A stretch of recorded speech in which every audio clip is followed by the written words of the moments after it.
की माया बुद्धि तत्व की जननी तथा विकार रहित बताया है।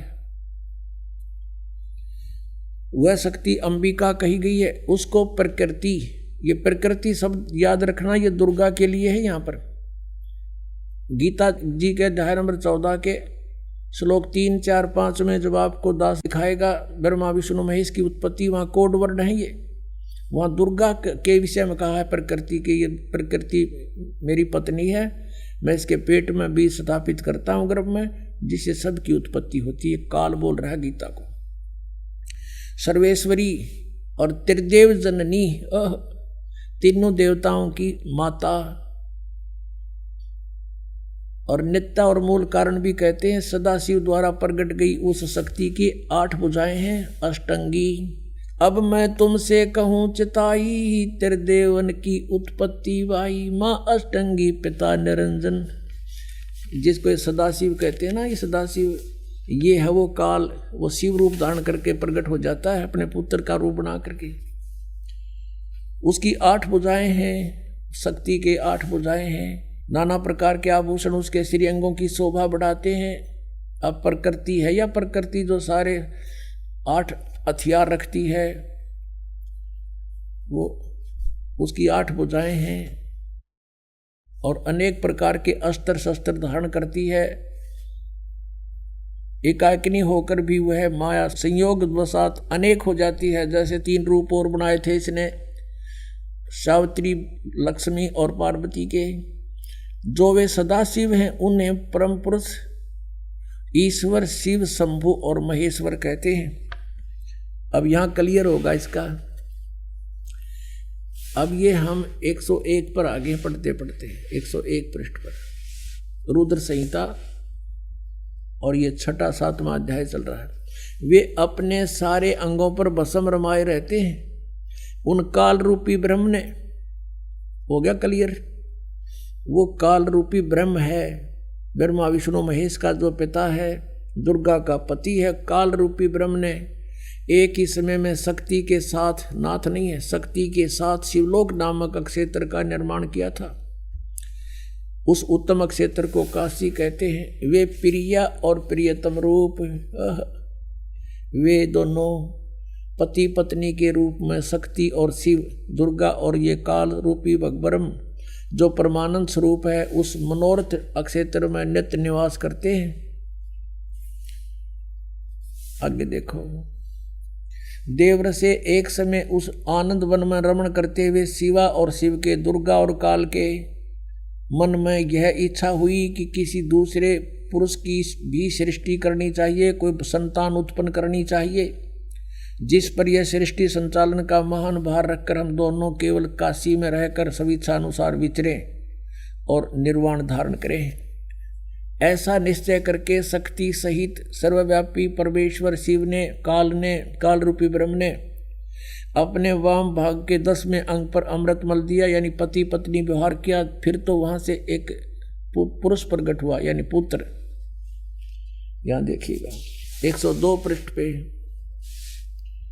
अब हम यहां पढ़ेंगे, थोड़ा सा लेंगे।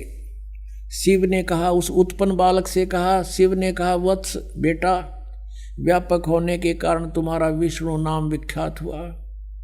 अब दुर्गा और काल से विष्णु का जन्म सिद्ध हुआ। अब देखिए ये 6वां अध्याय समाप्त हुआ। अब 7वें में आते हैं।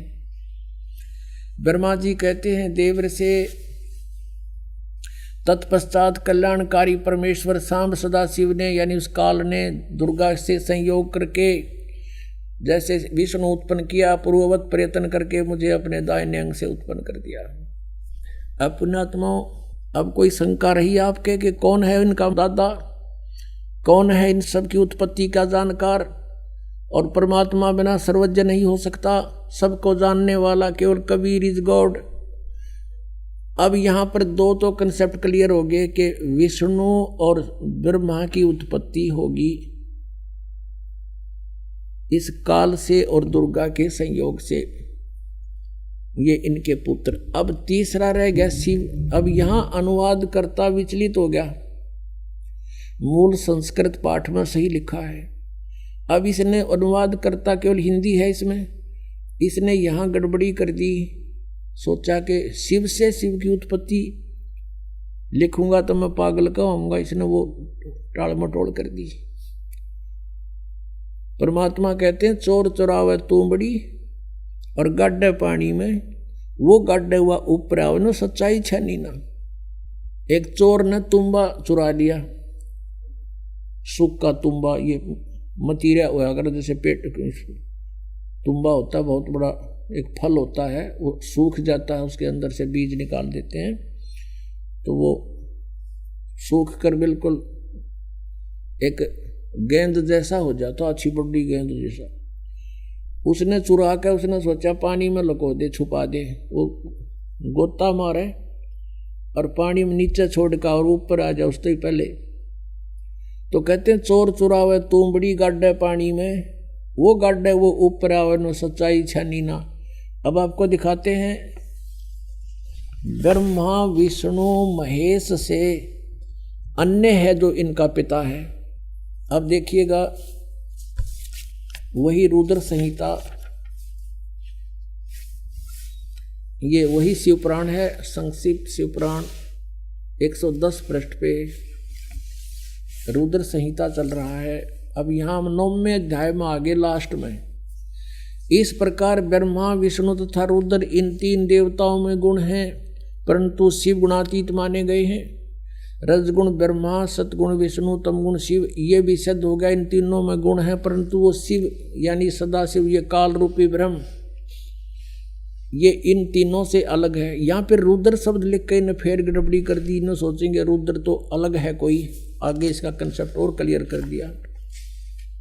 अब जैसा कि आपको रह रह कर दास ज्ञान कराता है, लेकिन आप विद्यार्थी हो, कई बार ऐसा होता है कि आप सत्संग अटेंड नहीं कर पाते, उस समय वो टॉपिक चल पड़ता है। कैसे भ्रमित हैं, कहते हैं 3 देव सो उसको ध्यावें, निरंजन का हुआ पार नहीं पावें।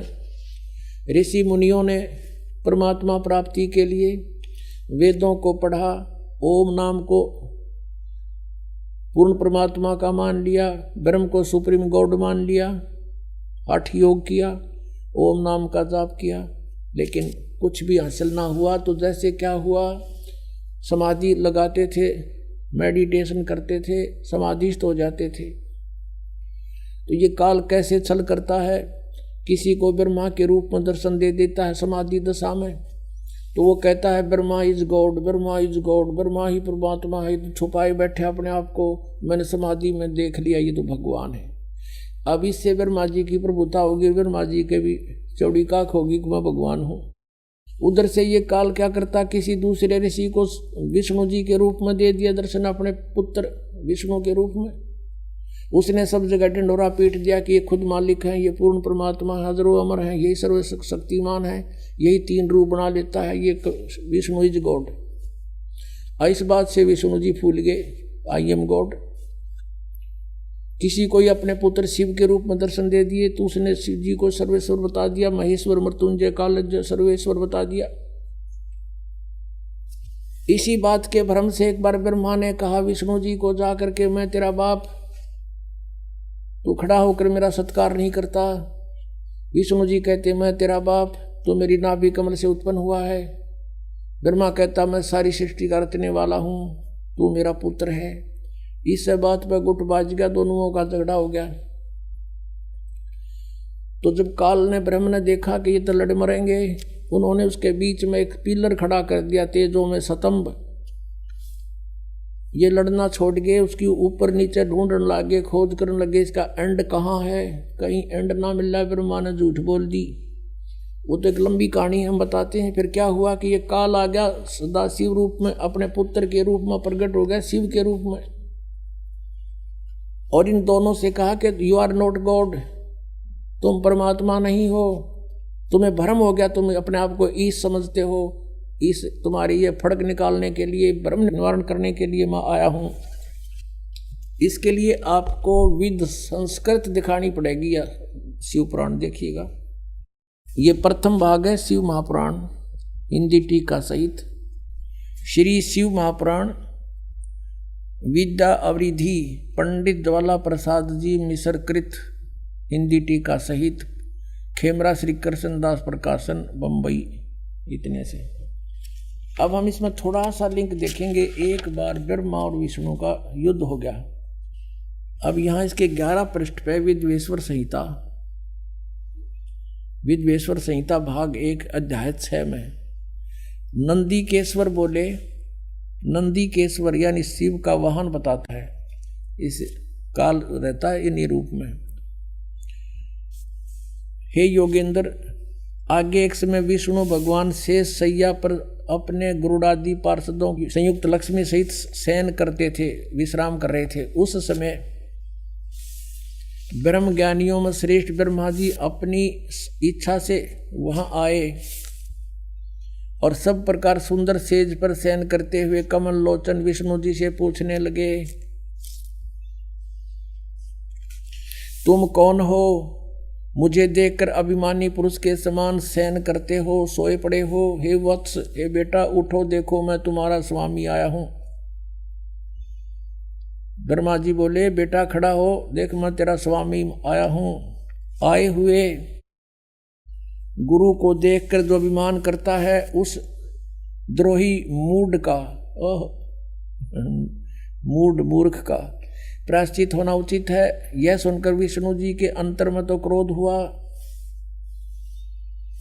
ऊपर अंदर तो छो उठा पर ऊपर ना दिखाया तुरंत बाहर, परंतु बाहर से शांत रहे और बोले, बेटा, बोले वत्स, तुम्हारा मंगल हो, बैठो, इस आसन पर विराजो। इस समय तुम्हारा नेत्र कुटिल और मुख बांका क्यों हो गया? क्योंकि छो मारे गुस्सा हो रहा था ब्रह्मा को। ब्रह्मा जी बोले, वत्स विष्णु, ये बेटा विष्णु, तुमको समय के प्रभाव से अभिमान है। हे पुत्र, मैं तुम्हारा रक्षक और जगत का पिता मैं हूँ। विष्णु जी बोले, ये तो सब जगत मुझ में स्थित है, तुम चोर के समान किस प्रकार अपना कहते हो? तुम मेरी नाभि कमल से उत्पन्न हुए हो, इससे मेरे पुत्र हो, मुझे पुत्र कहना व्यर्था है। नंदीकेश्वर बोले, इस प्रकार ब्रह्मा विष्णु दोनों ही रजोगुण से मुग्ध होकर विवाद करने लगे। मैं श्रेष्ठ हूं, मैं स्वामी हूं, ऐसा कहकर एक दूसरे को मारने की इच्छा से युद्ध करने में उत्सुक हुए। और तब संपूर्ण देवता विमान में बैठकर उस महा अद्भुत युद्ध को देखने को चले आए और आकाश से उनके ऊपर फूल बरसाने लगे। वाह रे देवताओं, जैसे जोटे बढ़ा करें गाँव में, जैसे दो लड़ रहे हैं और देवता नो के शाबाश, बहुत अच्छा कर दो काम, और फूल बरसावे। ये देवताओं के लक्षण है। इनको बीच में आना चाहिए था और हाथ पैर जोड़ कर उनको छुटवाना चाहिए था कि तुम लड़ोगे तो हमारा क्या होगा। हर देवता ने होगा ऊपर तो फूल बरसावे, शाबाश, मरो कटके। तो यह पंचायत तो पहले तो बिगड़ रही है, को नई को नहीं बिगड़ी भी है। ये वहीं से देवताओं के लक्षण है। तो हम हमारे जैसे यहाँ इस पृथ्वी लोक के फिर क्या होगा, ये तो सोचने की बात है। अंडरस्टूड है हम किसे होंगे फिर। अब इनका झगड़ा हो गया, फिर बीच में अब शॉर्टकट में बताऊंगा, ये थोड़ा सा दिखाना जरूरी था। जिनको हम पूजा करते उनकी बुद्धि कितनी थी। जिनको हम सर्वेश्वर महेश्वर और भगवान मान्या करते, वो चौथी कक्षा के बच्चों जैसे नेचर के थे। चौथी तीसरी कक्षा के बालक झगड़ते हैं। अध्यापक पूछता है, अरे क्यों झगड़ रहे थे बच्चों? वो कहता है, जी ये नो बोला मैं तेरा बाप। दूसरा कहता है कि नहीं जी, पहले यूँ बोला मैं तेरा बाप, इसलिए एक दूसरे की गिरबान पकड़ रहे, लाल मोहरा झगड़ रहे। तो हमारे भगवान जिनको हम परमात्मा सुप्रीम पावर मानना करते बड़े उनकी बुद्धि उन चौथी कक्षा जैसे बच्चों के जैसा स्वभाव था इनका। ये आपके समक्ष दास अपनी तरफ से नहीं कह रहा। इन आचरणों को देखकर हम पहचानेंगे हु इज गॉड, कौन है वो परमात्मा। अब आगे क्या हुआ, फिर ये काल आ गया अपने पुत्र शिव जी के रूप धारण कर। इसने प्रतिज्ञा कर रखी है कि मैं अपने वास्तविक रूप में कभी किसी को दर्शन नहीं दूंगा। इसने प्रतिज्ञा कर रखी है, कसम खा रखी है। इसलिए ये ऐसे कभी विष्णु के रूप में किसी को दर्शन दे देता है जो विष्णु की पूजा करता है, शिव की पूजा करता है, शिव के रूप में दर्शन दे देता है। वास्तविक रूप में आया था यो महाभारत के युद्ध में, जब अर्जुन जैसा योद्धा भी देख कर इसकी शकल ने कांप गया था, वो था इसका असली रूप। और कहता मैं काल हूँ, सबको खाने के लिए आया हूँ। और अर्जुन ने करबद्ध होकर कहा था भगवान आप अपने उसी चतुर्भुज रूप में आ जाओ, अब मुझसे ये देखा नहीं जाता। कलजा फट गया उसका। अब ये आ गया वहां पर शिव रूप में, इन दोनों के बीच में वो पिलर ठोक दिया, आके खड़ा हो गया और कहता कि मैं तुम्हारी बुद्धि ठिकाने करने आया हूं, तुमने अपने आप को भगवान मान रखा है, यू आर नॉट गॉड। ये देखिएगा। अब ये है पृष्ठ नंबर 17 पे, पहले हमने 11 पर पढ़ा था। विद्वेश्वर संहिता अध्याय 9। उन दोनों की अज्ञानता और वैर को दूर करने के अर्थ दोनों से कहा। किसने? उस सदा काल रूपी ब्रह्म ने, सदा शिव जिसको कहते हैं, इनके पिता ने क्या कहा? मेरे सकल और निष्कल भेद से दो रूप हैं, परंतु और ईश्वर नहीं। इस कारण से उनके दो रूप नहीं हो सकते। पहले सतम रूप यानी वो पिलर रूप में खड़ा हो गया था, और पीछे मूर्तिमान रूप धारण किया। इसमें ब्रह्म निष्कल है और ईश्वर रूप सगुण है। यह मेरे दोनों रूप सिद्ध हैं, दूसरे किसी के नहीं हो सकते। इस कारण तुम दोनों को अथवा दूसरों को ईश्वरत्व की प्राप्ति नहीं हो सकती। तुमने जो अज्ञानता से अपने को ईश यानी भगवान मान लिया, ये बड़ा ही अद्भुत हुआ। उसको दूर करने को ही मैं रण स्थान में आया। तुमने जो अज्ञान से, ब्रह्मा और विष्णु को कह रहे हैं, उनके पिता ये काल, अपने को ईश मान लिया। तुम ईश नहीं हो, यू आर नॉट गॉड। ये बड़ा ही अद्भुत हुआ। उसके दूर करने को ही मरण स्थान में आया। अब तुम अपना अभिमान त्याग कर मुझ ईश्वर में अपनी बुद्धि लगाओ। मेरे ही प्रसाद से लोक में सब अर्थ प्रकाश करते हैं। 18 पृष्ठ। अब यहाँ देखिएगा नीचे, हे पुत्रो। अब ये काल कह रहा अपने दोनों पुत्र ब्रह्मा और विष्णु को, हे पुत्रो, यह कृत आपने तप से प्राप्त किए हैं। कौन से कृत, कौन सी जॉब? उत्पत्ति और स्थिति, सृष्टि। देखो, हे पुत्रो, यह कृत आपने तप से प्राप्त किए हैं, जो कि सृष्टि, उत्पत्ति और पालन कहता है, सो मैंने प्रसन्न होकर तुम्हें दिए हैं। इसी प्रकार दूसरे दो कृत। अब देखो सारा कंसेप्ट क्लियर हो गया। अब वक्ता है ये काल, और कहते हैं दो कृत और रुद्र और महेश को प्रदान किए हैं। अब दो तो ऊपर हो गए पुत्रों, दो तो ये ऊपर थे, और अब ये दो ये हो गए रुद्र और महेश। इनसे अलग है यो बोलने वाला, इनका पिता। इतना ही कंसेप्ट क्लियर करना था अपन, यहाँ और आगे नहीं। इसलिए गीता जी अध्याय नंबर 18 के श्लोक नंबर 62 में गीता ज्ञानदाता कहता कि तू सर्वभाव से उस परमेश्वर की शरण में जा, उसकी कृपा से तू परम शांति को, सनातन परम धाम को प्राप्त होगा। श्रीमद् भगवद गीता अध्याय नंबर 17 के श्लोक 23 में कहा कि ओम तत्सत इति निर्देश है ब्रह्मण त्रिविध समर्थ है। ब्रह्मण माने सच्चिदानंद घन ब्रह्म, परम अक्षर ब्रह्म, पूर्ण परमात्मा सतपुरुष का ओम तत्सत 3 मंत्र का जाप है, नथिंग एल्स। श्री गीता जी में और दूसरा मंत्र नहीं है ओम के अतिरिक्त। और ये 3 मंत्र का जाप गीता ज्ञानदाता कहता मैं नहीं जानता। चौथे अध्याय के 34वें श्लोक में कहा कि उस तत्व ज्ञान के अंदर वो सविस्तार से कहा गया है, जो चौथे अध्याय के 32वें श्लोक में बताया है कि सच्चिदानंद ब्रह्म की वाणी में वो बोला गया है, वो तत्व ज्ञान है। उस तत्व ज्ञान को तू तत्वदर्शी संतों के पास जाके समझ। इससे सीधा गीता ज्ञानदाता भी इस मंत्र से परिचित नहीं है। तो कहने का भाव ये है कि गीता जी के अंदर न हरे राम हरे कृष्ण, न सीताराम राधे श्याम, राम राम राधे श्याम सीताराम, और न ही ये ओम नमः शिवाय, और न ही ओम भगवते वासुदेव नमः। तो ये सारे मनमाना आचरण है ये मंत्र।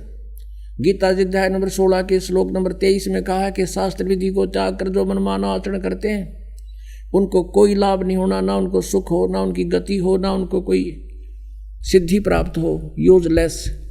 और जो श्राद्ध कटाते हैं, ये अस्थियां चुनवाते हैं, गीता जी अध्याय नंबर 9 के श्लोक नंबर 25 में कहा है कि जो भूत पूजेंगे भूत बनेंगे, देवताओं को पूजेंगे उनके नौकर लगेंगे जाकर उनके लोक में जाकर के, और जो मुझे पूजेगा वो मुझे प्राप्त होगा। तो वो भी कंसेप्ट क्लियर कर रखा कि ये साधना नहीं करनी चाहिए। तो गीता जी जो है ये हमारा एक सदग्रंथों में से एक भक्ति का सदग्रंथ है। अब प्रसंग चल रहा था कि ब्रह्मा विष्णु महेश के माता पिता कौन है। कंसेप्ट क्लियर हो गया। दुर्गा इनकी माता है, यो काल रूपी ब्रह्म ये इनका पिता है। दुर्गा को